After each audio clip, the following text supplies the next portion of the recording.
All right. Calculus in the PM, 8.1, net change part 2. Now, if we're modeling with integrals, these are some general things.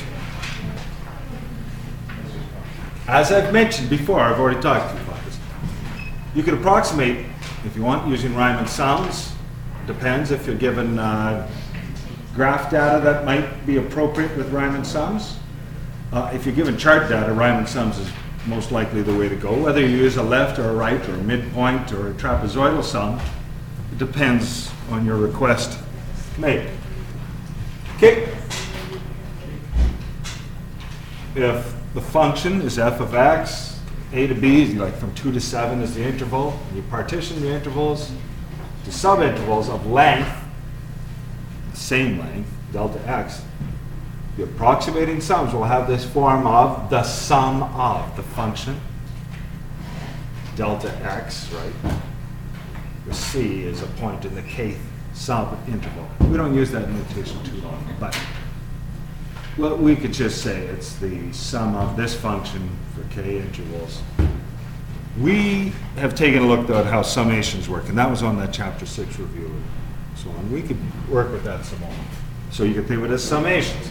You could write a definite integral, if you have a function, to express the limit of these sums as your skeniness gets to 0, right, as the strips get to 0. And you can evaluate numerically or with an antiderivative.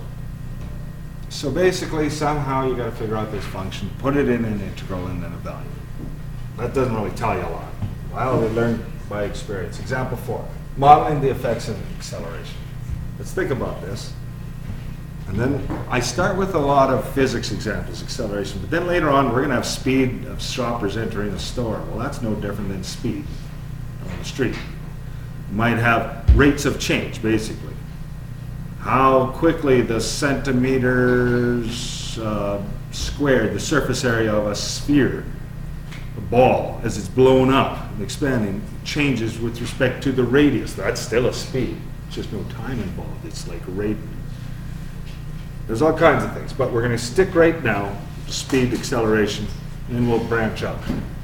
So car, moving with initial velocity, 5 miles per hour. Shouldn't matter what the units are, just make sure they always match.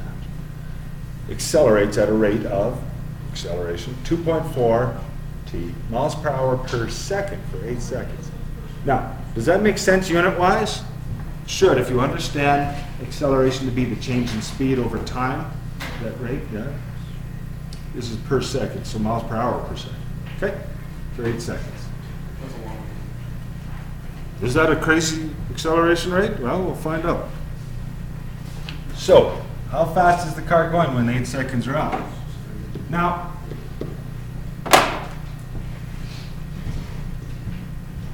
let's think of this here. As a Riemann sum kind of idea or whatever here. Let's model this here. Now, or should we just jump straight in here? What are you guys thinking? I want an equation. Like, you might be able to figure this out just because you know something about physics, but let's pretend you don't, because we're going to build this up to where you don't know physics sometimes to do stuff. How fast is the car going? If you're given an acceleration, how do you come up with a, yeah, with an integral of, well, yeah, an antiderivative will be involved, yeah. So you need an integral of your acceleration function. So that means you're going to have to evaluate it at 2 different points in time, right? Doesn't it? Yeah, it does, because an integral has to be from a to b, 0 to 2. Initial velocity. What is this? So we do have one of these. Initial velocity of 5 miles per hour. That means at t equals 0, v equals 5, right? So we do have something. So let's just think this through. Acceleration. What is the integral? These guys are set in the center here, from this side. What will the integral of acceleration give me? On this side. Oh, you guys are like staring them down, intimidating. Well, so the specifics are still 0 to 8. My acceleration in this case, the function is 2.4t.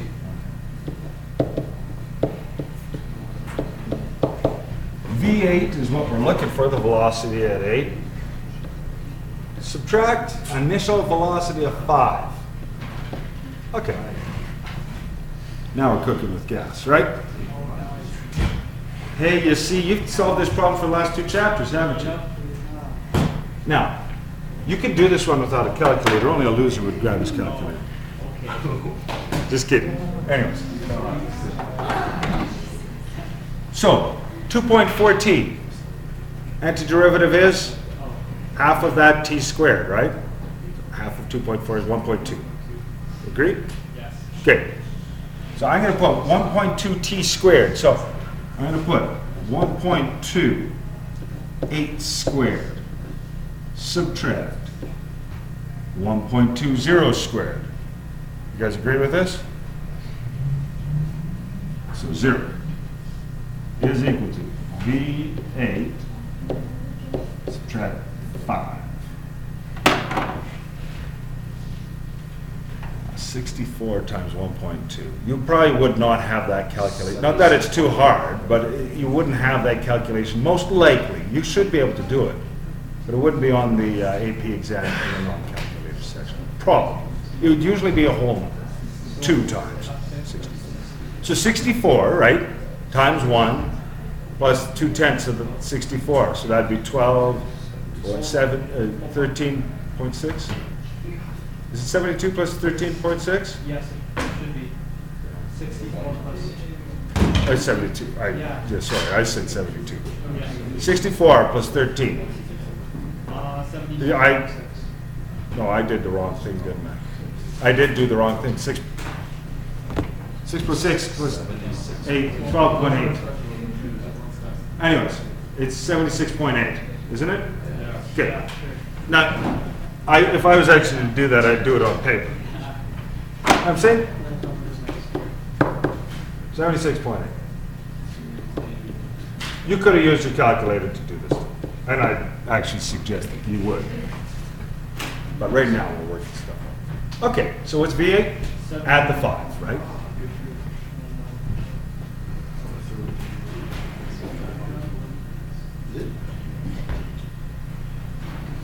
$81.8.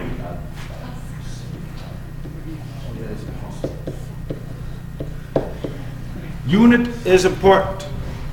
At t equals 8, it is miles per hour, right?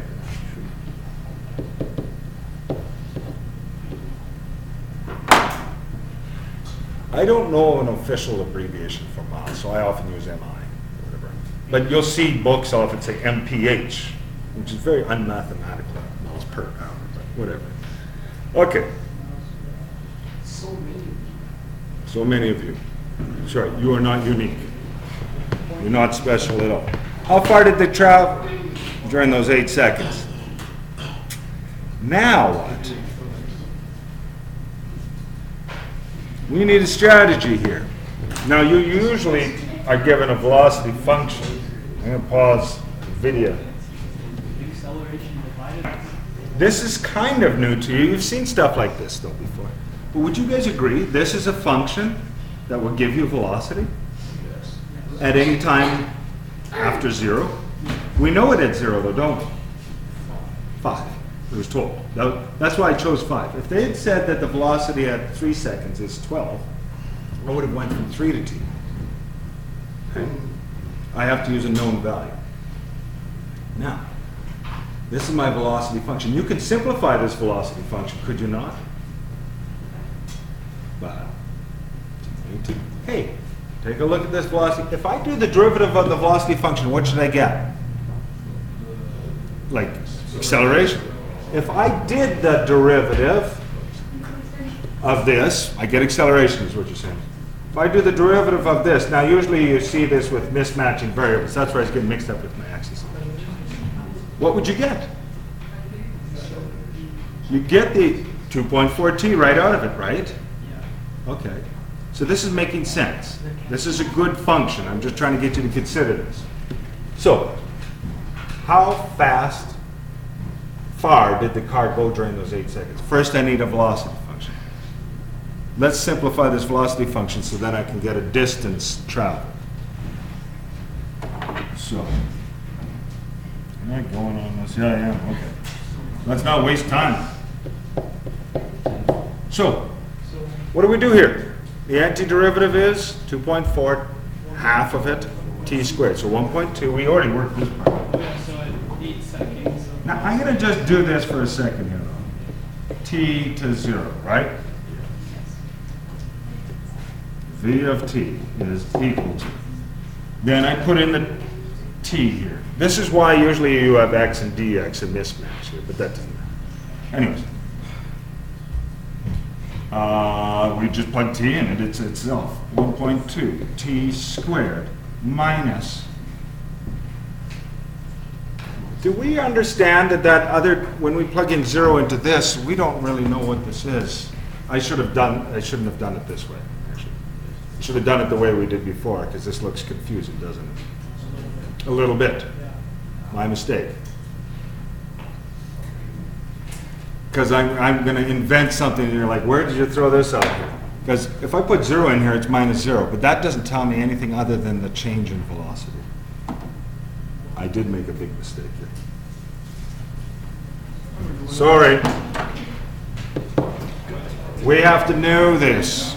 And it's from the way I wrote it before.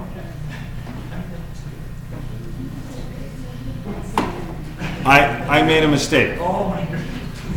V of t minus v of 0. This is my mistake. I was trying to skip ahead to the answer when I put vt equals. That's no good. This is basically the same as my setup for my other question, isn't it? Okay. Now this side, where we were working here. 2.4 divided, I'm going to put it all out here. Divided by 2, 1/2 of that t squared.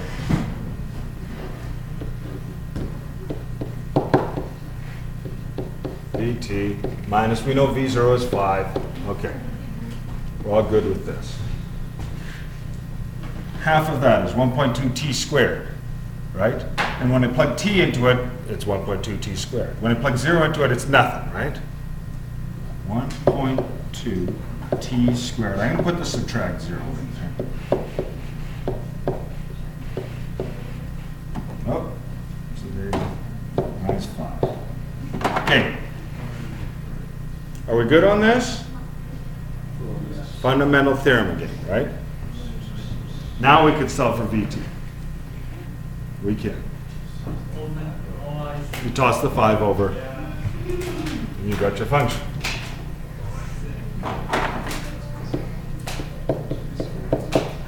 I'm switching sides. So add 5. And guess what?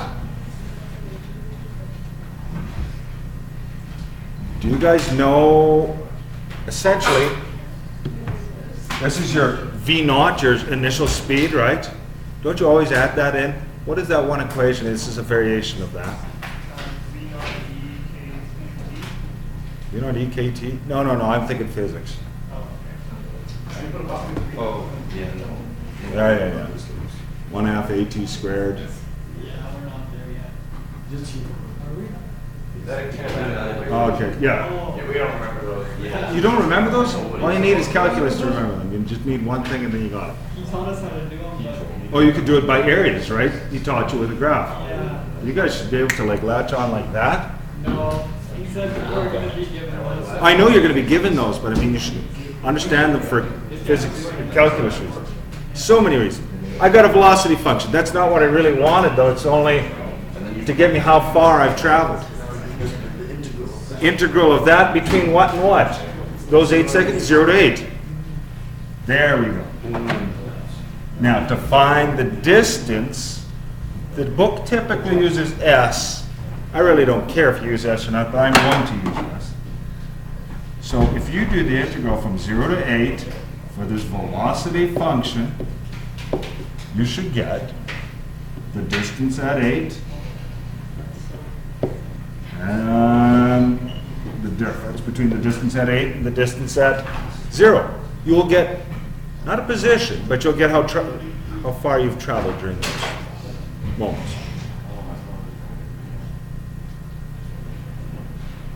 And we have an actual velocity function now. So we say, blah, blah, blah.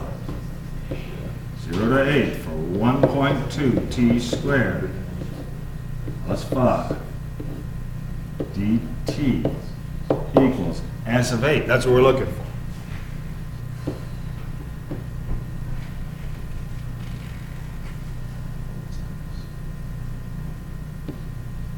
Is this going to be a problem? S is 0. Take a look. Do we know anything?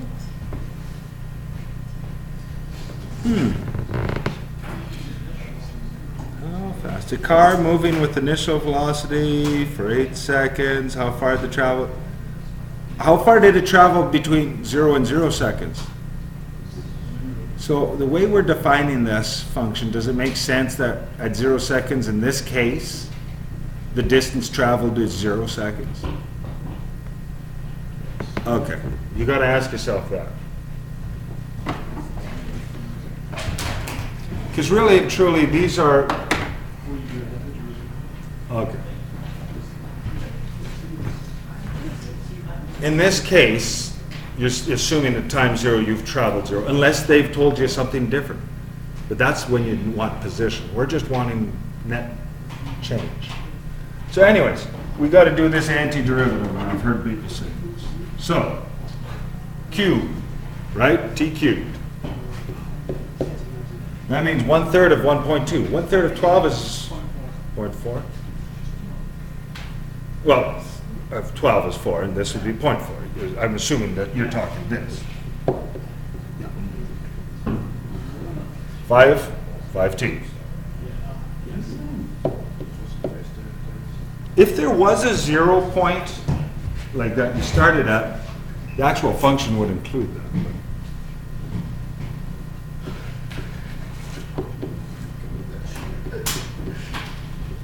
Okay. Now when I toss this in, we got 8 cubed. Oh my goodness.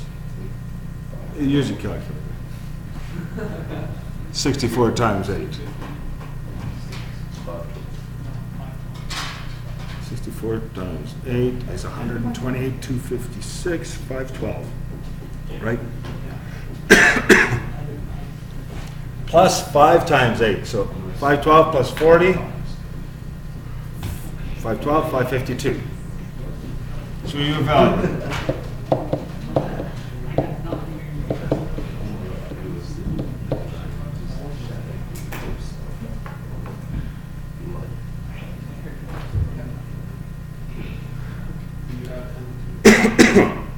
Did I do that right? No, I didn't do 512 times decimal. Use your calculator because I forgot the decimal for it. My mistake. Again. 512 times 4, decimal 4 tenths. 51.2. 244.8. But I might have made a mistake. Check it out. 204 what? 204.8. Oh, it is. 244.8. No, 2. Yeah, but then plus 40 guys. Yeah, but plus the 40. Oh, wow. I'm stupid. Yes. Just kidding. No. He did it in his head. I was like, it's okay. But I've been making so many more mistakes. I actually would never, I do it on paper. I would never do it totally in my head because I forget. I would have normally forgotten to add the 40. 244.8. Okay. That's the distance traveled, is it? Is that how they ask for those 8 seconds? What's the unit? Well, let's just take a look here. Is this a useful unit?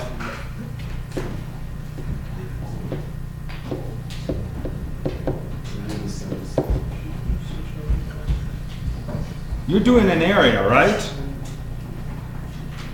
And just ask yourself, well, if this is velocity function, that's in miles per hour. Well, what's the time in? This is a mismatch, isn't it?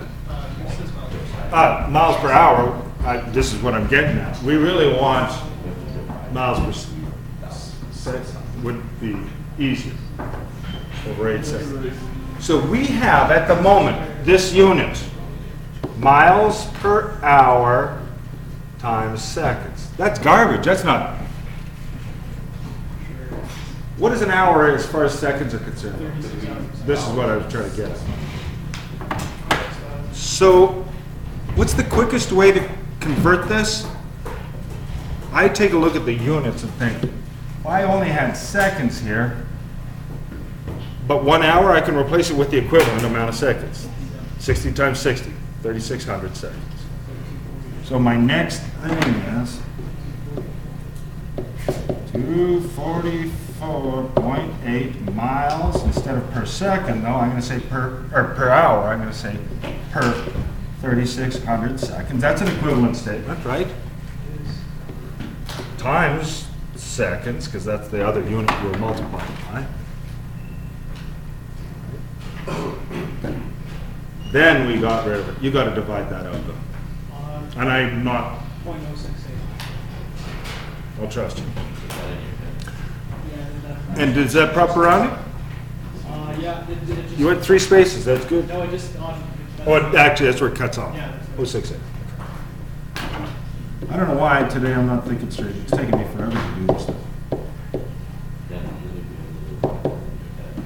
No, not that. The arithmetic. So, we're going to try this one out with your calculator. 1970 to 1980, the rate of potato consumption in the country was given by this function. Millions of bushels per year. Now, as soon as you hear bushels per year, what are you thinking that is, description-wise? It's a speed. Speed of potato eating, but speed, right? With T being the year since the beginning of 1960, so it's 70. That's time 0. How many bushels were consumed from the beginning of 72 to the end of 75? Now think carefully here. First of all, we'll tackle the first thing. 1972.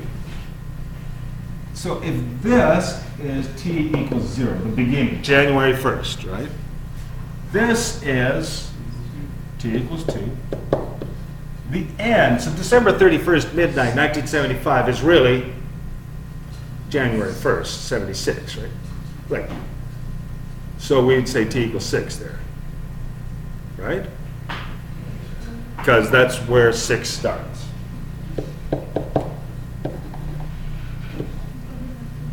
Okay, now I'm just defining our time. Now, a person would be tempted to say, well, I could just find in 1972 how many potatoes were consumed and how many potatoes were consumed at the end of 76. I could plug in T equals 6 into this function. I could get millions of bushels. Does that solve this, though, for us? No, that's a rate, right? So how are we going to find how many bushels were eaten, consumed? Integral. It's an integral. It is the same as how many meters were walked. Just because we're talking potatoes, right? So we do velocity, then you want to find This is a speed, and you want to find an amount of distance traveled. You want to find an amount of potatoes eaten. So just always use the speed, distance, acceleration analogy, and you can usually figure this out, whether it's oil dripping from a reservoir or something like that. The speed, you'll have things like that. Okay, but anyways, potatoes. Love them tater chips. So what do we set up, guys? The consumption?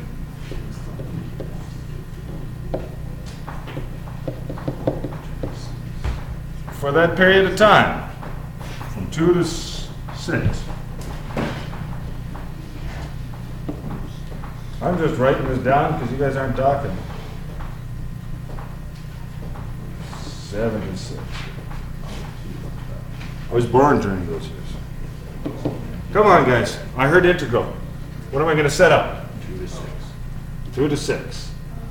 Now, you're going to put this in your calculator. I'm going to put this, though, on an AP exam or mine. If it's defined as CT already, why rewrite it? Because you're going to type that into your calculator. By the way, that's millions, right? DT. Whatever your answer is, keep this in mind. Either you can know that it is millions, but I'm going to just say times a million. Because that's how many potatoes. The bushels of potatoes. Bushels. Okay, I don't know, you got to use your calculator. I'll stop. So we got the calculator out. 14.692 is what appears. And that's millions of bushels that were eaten. Now I want you to say between, because there's a specific time frame, right? Between 1972 to start of 76, the end of 75. Between, I'm going to say t equals 2 and t equals 6. Okay? That's it. You could say between 1972 and the end of 75. You could say that. But include a time reference, if that's applicable, with your answers. You include units, if possible, with your answers. Now, I actually would have put 14,692,000. That's what I was intending to do, and that's why I put times 10 to the 6. There are 6 decimal places. Yes. I do get 6 decimal. Oh, yeah, you will, but I think what we're getting at is AP wants 3 decimal places, right? Is it the 3 after the million? Probably not.